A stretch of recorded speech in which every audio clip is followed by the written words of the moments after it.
کائنات کی ہر چیز آپ کے ہیلپ میں دے سکتے تھے، لیکن آپ نے کیوں نہیں دی؟ اس لیے تاکہ ہم نے فرمایا کہ ہم نے دنیا کو، ہم نے آخرت کو دنیا پر ترجیح دی ہے، دنیا کے بدلے آخرت کو قبول کیا ہے، اور ہم نے ایک نمونہ کائنات کے لیے بننا ہے۔ وہ لوگ، بیٹی جس کی غریب بیٹی ہوگی، جب اس کو رخصت کیا جائے گا اور اس کے جہیز میں اتنا زیادہ جہیز نہیں ہوگا، وہ سیدہ فاطمہ زہرا کے جہیز کی طرف دیکھ کر اپنے دکھی دل کو چین بخشے گی۔ اللہ اکبر! آج اس جہیز کی وجہ سے بچیاں جو ہیں گھر کی تحریر پر پوری ہو رہی ہیں، ان کی عمریں 40 سال تک ہو چکی ہیں، گھر کی تحریر پر کوئی رشتہ دینے کے لیے تیار نہیں ہے۔ ہم نے اس رواج کو، اس رسم کو ختم کرنا ہے، اور سیدہ طیبہ طاہرہ رضی اللہ تعالیٰ عنہا کی اسوہ حسنہ پر عمل کرنا ہے۔ نبی پاک صلی اللہ علیہ وآلہ وسلم نے وصیت فرما کے بھیجا تھا، فرمایا بیٹی حضرت علی سے کوئی ایسا سوال نہ کرنا جس سے علی کو پریشانی کا سامنا کرنا پڑے، جس سے علی کو پریشانی کا سامنا کرنا پڑے۔ قربان جائیں، آج تو اگر بیوی جو ہے یہ طرح طرح کے سوال کرتی ہے، لیکن حضرت فاطمہ زہرا نے کبھی کوئی سوال نہیں کیا تھا۔ اللہ اکبر! سیدہ طیبہ طاہرہ حضرت فاطمہ زہرا رضی اللہ تعالی عنہا، آپ گھر کیا میں جھاڑو بھی خود لگاتی تھی، گھر کی صفائی اور ستھرائی بھی خود فرمایا کرتی تھی، چکی بھی خود پیسا کرتی تھی، اور آٹا بھی خود گوندھا کرتی تھی، اور روٹیاں بھی خود پکایا کرتی تھی، اور جب آگ جلاتی تھی تو آگ کو سلگاتی بھی خود تھی، بھوکے بھی خود مارا کرتی تھی۔ قربان جائے حضرت سیدہ طیبہ طاہرہ حضرت فاطمہ زہرا رضی اللہ تعالیٰ عنہا کی زندگی مبارکہ پر اپنے ہاتھوں سے سارے کام کاج خود کیا کرتی تھی۔ آج لوگ طرح طرح کی شکایتیں کرتے ہیں، اپنی اولاد کو سمجھا کے نہیں بھیجتے کہ بیٹا ان کے گھر میں جا کے تم نے اپنے شوہر کی خدمت بھی کرنی ہے، اپنی سسر کی، اپنی ساس کی خدمت کرنی ہے۔ آج ہمیں ضرورت ہے اس بات کی کہ ہم اپنی اولادوں کی تربیت کریں، اب اپنی اولادوں کی تربیت کریں اور ان کو سکھائیں کہ آپ نے سسرال میں کیسے زندگی بسر کرنی ہے، کیسے آپ نے زندگی کے دن گزارنے ہیں، اپنے شوہر کی خدمت کیسے کرنی ہے، اپنے سسر کی خدمت کیسے کرنی ہے، اپنی ساس کی خدمت کیسے کرنی ہے۔ یہ ہم پر فرض ہے کہ ہم اپنی اولاد کی اچھی تربیت کریں، ان کو سکھائیں۔ یہ سارے معاشرے کے اندر آج افراتفری کیوں ہے، نفرتیں کیوں ہیں؟ اس لیے کہ آنے والی بچی جو ہے تربیت یافتہ نہیں ہوتی۔ دنیا کی تعلیم تو اس کے پاس بہت زیادہ ہے، لیکن اس کو دین کی تعلیم سے بے پہرا ہے۔ اگر اس کو دین کی تعلیم سکھائی جاتی، دین کے متعلق بتایا جاتا، تو پھر گھر کے اندر کبھی بھی افراتفری کا شکار نہ ہوتی، کبھی بھی جہنم کا منظر نہ بنتا، کبھی بھی دوزخ کا منظر نہ بنتا، اور وہ گھر جنت کا باغ بن جاتی ہے۔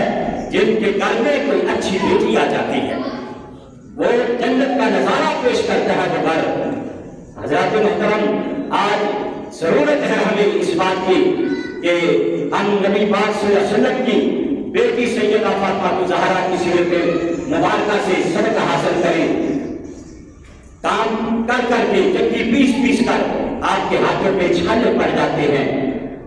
امام الانبیاء صلی اللہ علیہ وآلہ وسلم ایک غزوہ سے واپس تشریف لائے تو آپ کے ساتھ بہت زیادہ لوڈیاں تھیں اور بہت زیادہ غلام تھے۔ حضرت علی المرتضیٰ شیر خدا رضی اللہ تعالیٰ عنہ، آپ نے کہا کہ اے فاطمہ جاؤ، نبی پاک صلی اللہ علیہ وسلم ایک غزوے سے واپس آئے ہیں، جنگ سے واپس آئے ہیں، اللہ نے فتح عطا فرمائی ہے، تو وہاں سے بڑی سی لوڈیاں آپ کے پاس آئی ہیں اور بڑے غلام آئے ہیں، آپ جاؤ اور جا کے ان سے ایک لوڈی طلب کرو تاکہ گھر کے کام کاج میں آپ کا وہ ہاتھ بٹھایا کرے۔ حضرت فاطمہ زہرا سلام اللہ علیہا آپ کی زبان پہ کبھی کوئی سوال نہیں آیا تھا۔ نبی کو چلی تو گئی حضرت علی کے کہنے پہ، لیکن نبی پاک صلی اللہ علیہ وسلم کی بارگاہ میں گئی تو زبان پہ لبوں پہ آ کے وہ اٹک گیا، سوال کیا نہیں، ویسے ہی واپس آ گئی۔ حضرت علی رضی اللہ تعالیٰ عنہ آپ نے پوچھا، اے فاطمہ وہ تو وہ بارگاہ ہے جہاں سے کوئی سوالی بھی واپس نہیں آتا اور تم خالی کیسے آ گئی ہو؟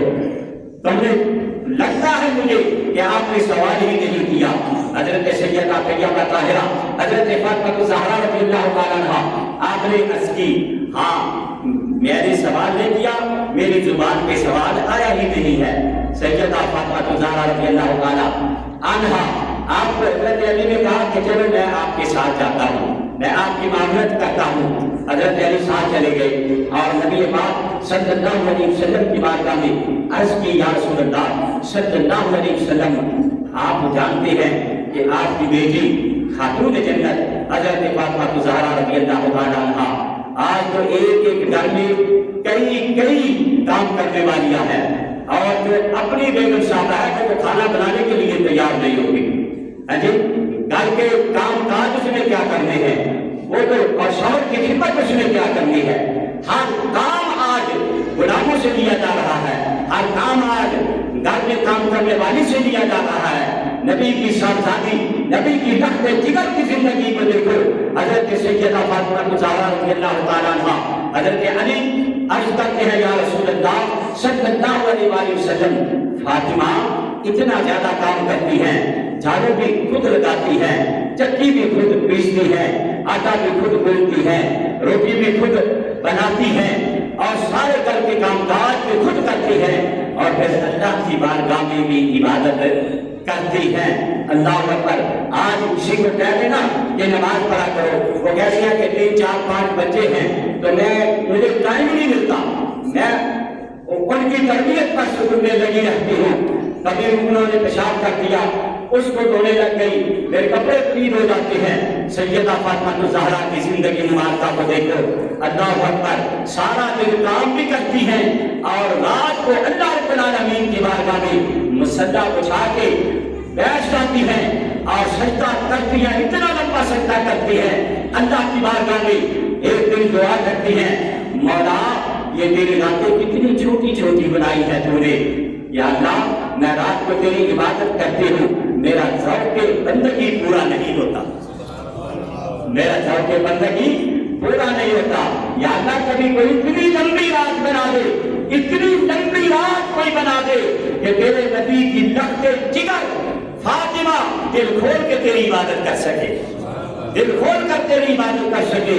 یہ ہے سیدہ فاطمہ الزہرا رضی اللہ تعالیٰ عنہا، آپ کی زندگی مبارکہ۔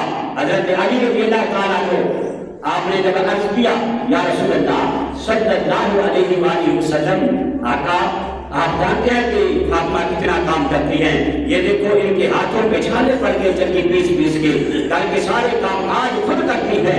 نبی علیہ السلام نے ارشاد فرمایا، اللہ اکبر، سرکار کا کیا جواب تھا، سپہ سالار ہو تو ایسا ہو، قائد ہو تو ایسا ہو۔ امام الانبیاء صلی اللہ علیہ وسلم آج کو مال آتا ہے تو حکومت کی روز پہلے خود اس کو استعمال کرتے ہیں، خود کھاتے پیتے ہیں، اور جو بچایا ہے خود وہ تھوڑا بہت جو ہے وہ عوام کی نظر کرتے ہیں۔ ادھر اپنے گھر میں نبی پاک کی صاحبزادی دروازے پہ کھڑی ہے اور حضرت علی داماد آپ کے وہ ایک لوڑی کی پیشکش کر رہے ہیں، یا رسول اللہ ایک قمیض مل جائے، ایک لوڑی مل جائے تاکہ جو فاطمہ کے کام کاج میں ہاتھ بٹائے۔ نبی پاک علیہ السلام نے فرمایا، علی تجھے نہیں پتا کہ یہ ساری جتنی بھی لوڑیاں ہیں، جتنے بھی غلام ہیں، یہ سارے بیچوں گا۔ یا رسول اللہ کیا کرو گے؟ فرمایا اصحاب صفہ کے چبوترے پہ بیٹھنے والے، دین پڑھنے والے میرے جو صحابہ ہیں، بھوک کی وجہ سے ان کے پیٹ قبر کو لگ چکے ہیں، فرمایا یہ پیسے میں ان پہ خرچ کروں گا۔